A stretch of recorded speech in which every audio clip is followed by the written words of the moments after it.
নমস্কার বন্ধুরা, মিনা রান্নাঘরে আপনাদের স্বাগতম। আজকে আমার রেসিপি হচ্ছে চিকেন। আমি ঘরে যেভাবে রেগুলার বেশিরভাগ যেভাবে বানাই সেভাবে বানাচ্ছি। সেই রেসিপিটাই আপনাদের কাছে দিচ্ছি। এই যে আলুগুলোকে ভেজে তুলে রাখলাম, লাল লাল করে, এরপর পেঁয়াজ দিয়ে দিলাম। পেঁয়াজ দিয়ে এবারে যেমন যা দিই মশলা, যেমন আমি রেডি করি, আদা রসুন টমেটো কাঁচা লঙ্কা জিরে তেজপাতা গরম মশলা, সেই মশলা একটা পেস্ট করে দিয়ে দিলাম। এরপরে জিরে গুঁড়ো ধনে গুঁড়ো হলুদ গুঁড়ো লঙ্কা গুঁড়ো নুন মিষ্টি সব দিয়ে এটাকে মশলাটাকে একটু ভাজা ভাজা করলাম। মশলাটা ভাজা ভাজা হয়ে গেলে এরপর উপর থেকে আমি একটু সোয়া সস আর একটু টমেটো সসটা একটু বেশি দেব। সোয়া সসটা এক বাটি দিলাম আর টমেটো সসটা 2 বাটির মতন দেবো। দিয়ে নিয়ে মশলাটাকে ভালো করে ভেজে নিয়ে ভাজা ভাজা হয়ে গেলে তারপর চিকেনগুলো আমি ছেড়ে দেবো।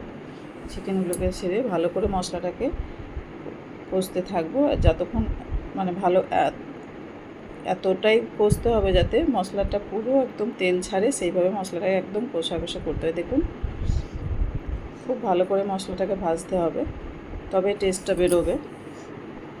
কড়াইটার মধ্যে যা লেগে যায় মশলাগুলো, এইভাবে ভাজা হলো। ভেজে নিয়ে এবার জল দিয়ে দিলাম। দিয়ে নিয়ে এরপর আলুগুলো যেগুলো ভেজে রেখেছিলাম সেই আলুগুলোকে দিয়ে দিলাম।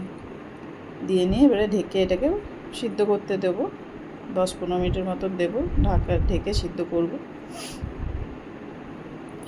আমার চিকেন রেডি, দেখুন সিদ্ধ হয়ে গেছে। আমার রেসিপিটাও রেডি। আপনাদের যদি রেসিপিটা ভালো লাগে জানাবেন।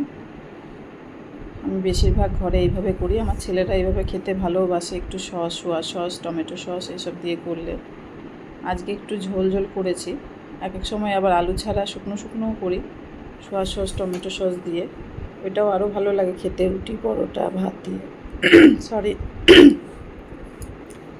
রুটি পরোটা ভাত দিয়ে শুকনো শুকনো যেটা করি টমেটো সস, আর এরকমই সেম টাইপের, কিন্তু এটা আজকে একটু ঝোল করেছি। রেসিপিটা ভালো লাগলে জানাবেন কমেন্ট করে। আশা করি আপনারা ভালো আছেন সুস্থ।